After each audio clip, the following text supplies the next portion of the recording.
நான் உங்க ஏ ஆன்சரை கரெக்டா மாற்ற ஒரு ஸ்மால் ட்ரிக் கட்டுறேன். நீங்க இதை மிஸ் பண்ணீங்கன்னா ஏஐ ராங் ஆன்சர் கொடுக்கும். ஆரம்பிக்கலாங்களா? ப்ராப்ளம் என்னன்னா சங்க் வைஸ். சிம்பிளா புரிஞ்சுக்கோங்க, ஏஐக்கு ஃபுல் டாக்குமெண்ட் படிக்க முடியாது, அதை ஸ்மால் பீசஸா கட் பண்ணும். அதை தான் சங்க்னு சொல்லுவோம். இப்போ இமேஜின் பண்ணுங்க, நீங்க ஒரு சென்டென்ஸ் படிக்கிறீங்க, he got selectedனு. நெக்ஸ்ட் லைன் இல்லைன்னா மீனிங் புரியாது. அதே தான் ஏஐல கூட நடக்குது. இப்போ first mistake too small chunk. 1 or 2 lines தான் இருந்தா ஆஃப் இன்ஃபர்மேஷன் ஆஃப் மீனிங் தான் கொடுக்கும். ஏயும் கன்ஃபியூஸ் ஆகும், ராங் ஆன்சர் வரும். நெக்ஸ்ட் மிஸ்டேக் என்னன்னா டூ பிக் சங்க். ரொம்ப பெரிய பேராகிராஃப், ஏஐக்கு ஓவர்லோட் கொடுக்குற மாதிரி இம்பார்ட்டன்ட் பாயிண்ட் மிஸ் ஆகும். அகைன் ராங் ஆன்சர் வரும். ஸோ கரெக்ட் சைஸ் என்னன்னா மீடியம் சைஸ், 300 to 500 words. இதுதான் பேலன்ஸ். இப்போ நெக்ஸ்ட் கான்செப்ட் ஓவர்லேப். இதுதான் ரொம்ப சிம்பிள்.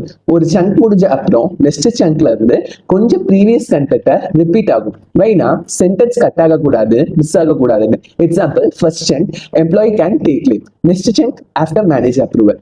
ஓவர்லேப் இருந்தா ரெண்டு சங்க்லயும் ஃபுல் மீனிங் இருக்கும். ஏஐ கரெக்டா புரிஞ்சுக்கும்.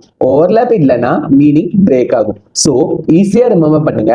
ஸ்மால் சங்க் இன்கம்ப்ளீட் கொடுக்கும், பிக் சங்க்னா கன்ஃபியூஷன் இருக்கும், ஓவர்லேப்னா கிளாரிட்டியா கொடுக்கும். So next time wrong answer கொடுத்தா மாடல் பிளேம் பண்ணாதீங்க.